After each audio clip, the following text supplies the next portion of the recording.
Hey, this is Evan with Octane and Electrons. Today we're going to look at the Venlab VM-200M multimeter, a digital multimeter.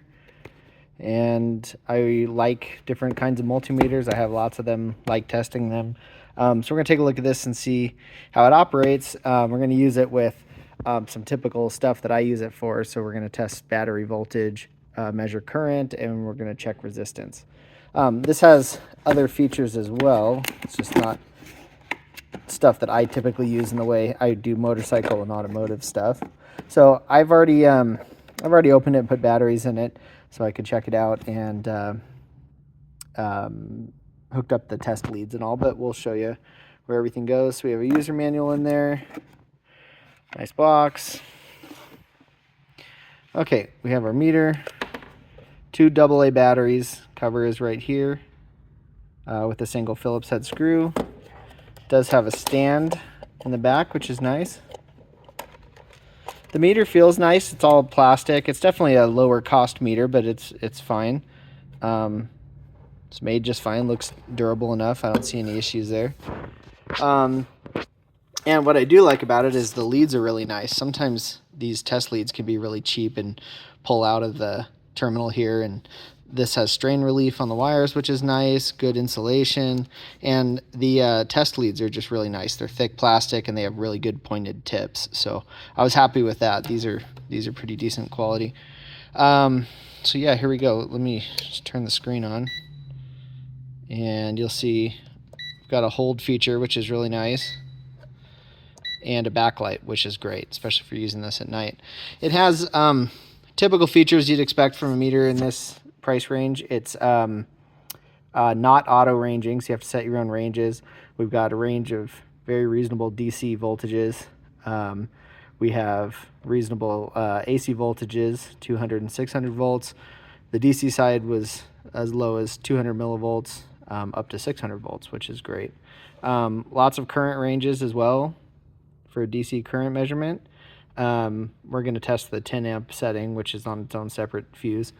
A diode continuity setting, which is excellent, and then very reasonable resistance ranges, 200 up to 2 meg. So that's covers everything you need for normal use. It does have a transistor tester, which is cool to see on these meters, but man, I typically wouldn't buy a meter like this if I was going to be testing transistors. I mean, it's nice to have. It's always an interesting feature to be included on these. I don't think most people that buy a meter like this typically use it for component testing like that, but who knows. So anyways, good case.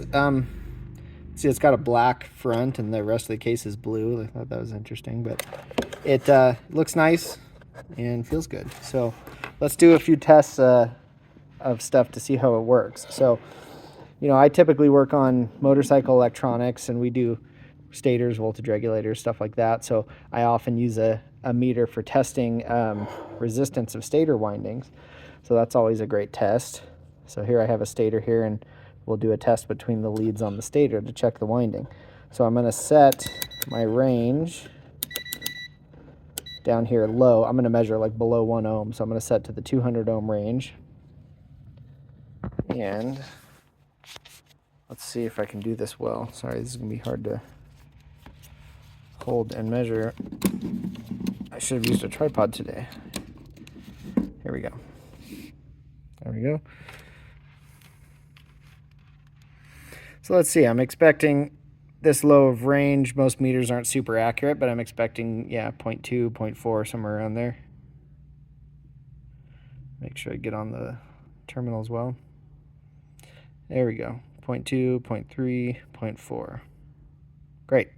So yeah, I found most meters, especially cheaper ones, are not super accurate at this real low resistance range like you see from large wire on these stators.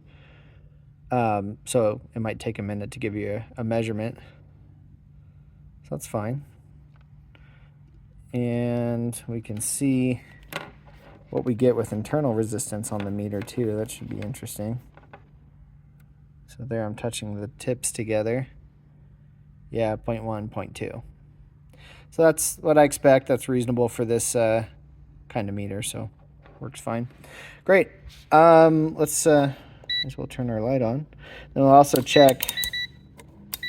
Let's check DC voltage. So we're going to measure, it's a motorcycle battery here, so we're going to measure, get our stator out of the way.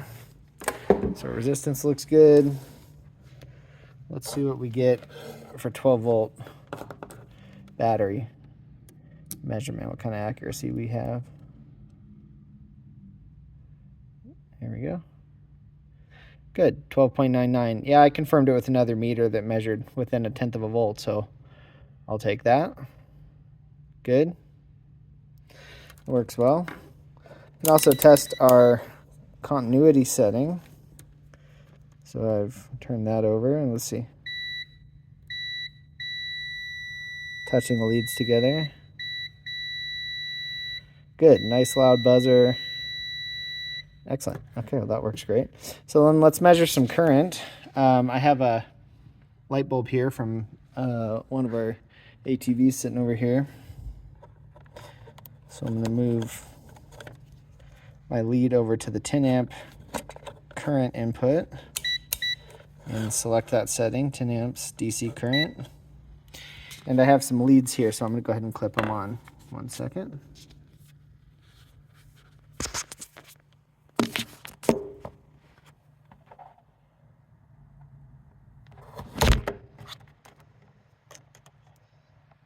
Okay, there we go. Sorry about that.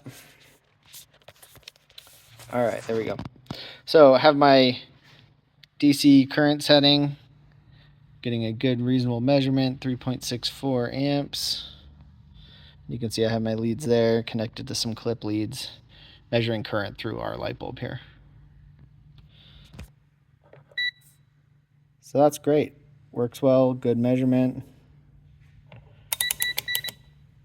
Nice. Okay, disconnect that. So those are the main things that I would use this for, and it definitely passes all my tests. It gives me reasonable measurements. It's in a nice compact package at a good price. Seems to be well built, good case. You could drop this a few times and it's certainly not going to hurt it. And you know, it's pretty similar. I've tested and had a lot of other fairly cheap low-end meters because I use them and take them on motorcycle trips and stuff. And it's a similar display and similar function to them. And I like them. They've definitely, I think the manufacturers have definitely figured out a way to really make a very nice, compact, usable, well-built, low-cost digital multimeter. And they really check off most of the boxes for your daily activities for car or motorcycle use. And it would do a lot more than that too. This is just typically how I use it, so I like to show something real world for me. So anyways, hope that helps. Hope you like it. And yeah, I would definitely check out and recommend the Venlab VM-200M. Good digital multimeter. All right, thanks a lot.